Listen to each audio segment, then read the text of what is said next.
L'agneau et le loup. Fais attention, tu ne dois pas aller dans la forêt. Les animaux sauvages y vivent. Ils peuvent te menacer ou pire, te manger tout cru. Oh maman, tu t'inquiètes beaucoup trop. Mais l'agneau malicieux n'écoutait pas. Il se dirigea avec désinvolture dans la forêt et y joua longtemps jusqu'à ce qu'il fasse nuit. Un jour, comme d'habitude, l'agneau errait loin dans la forêt. Là, il vit une source. Ah, une source. Au bon moment, j'avais tellement soif. Il décida de boire l'eau de la source pour se désaltérer. Mais pendant que l'agneau buvait de l'eau, un loup l'observait derrière un arbre.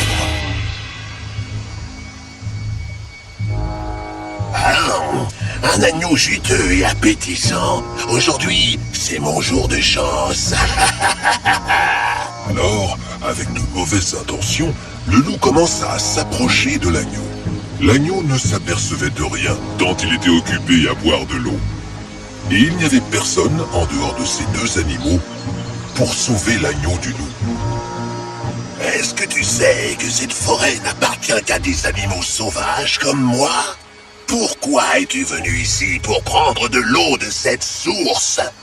L'agneau fut surpris lorsqu'il vit le loup devant lui. Il savait que les loups étaient des animaux dangereux. Ma maman m'a dit de me méfier des loups. Je suis sûre qu'il veut me manger pour son déjeuner. Il a l'air tellement féroce. Il va falloir que j'arrive à m'échapper le plus rapidement possible. Oh, toutes mes excuses, oh puissant loup. Mais je ne suis qu'un bébé agneau qui ne sait rien du tout. Et en plus, tu salis l'eau. Comment vais-je boire cette eau polluée à présent? Toutes mes excuses encore. Mais vous ne resterez pas assoiffé, puissant loup. L'eau de votre côté est propre, voyons. Hein? Parce que la source coule de l'endroit où vous vous trouvez jusqu'à l'endroit où je me tiens, monsieur. Le loup était surpris d'entendre une réponse aussi intelligente de la part de l'agneau. Mais il cherchait simplement une excuse pour tuer l'agneau. Comment oses-tu discuter avec moi? Je pense que tu es le même agneau qui m'a maltraité l'année dernière. L'année dernière? Mais je n'étais même pas né à ce moment-là. L'agneau craignait que le loup ne cherche un prétexte pour le tuer. Il se méfiait de ses paroles et de ses gestes. Ainsi, l'agneau et le loup se parlaient avec précaution. L'agneau entendit des bûcherons. Ils venaient par le chemin dans lequel se tenaient l'agneau et le loup. L'agneau, intelligent, se mit à réfléchir. Si seulement j'arrivais à parler à ce loup un peu plus longtemps, les bûcherons finiront par arriver et ils le chasseront. Monsieur loup, vous avez raison, j'ai sali l'eau. Mais je ne voulais pas vous contrarier. Oh, laissez-moi me faire pardonner en vous racontant une histoire.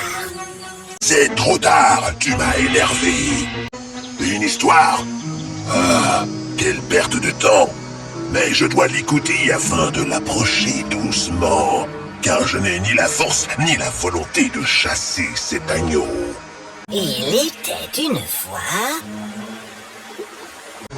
De cette façon, l'agneau continua à parler pendant quelques minutes de plus. Alors que l'agneau parlait, les bûcherons arrivèrent. Ils virent à la fois l'agneau et le loup. Oh, ils sont nuisibles. Regarde là, un loup. Ils attrapèrent le loup et le rouèrent de coups avant de le laisser partir. L'agneau a été soulagé d'être en sécurité.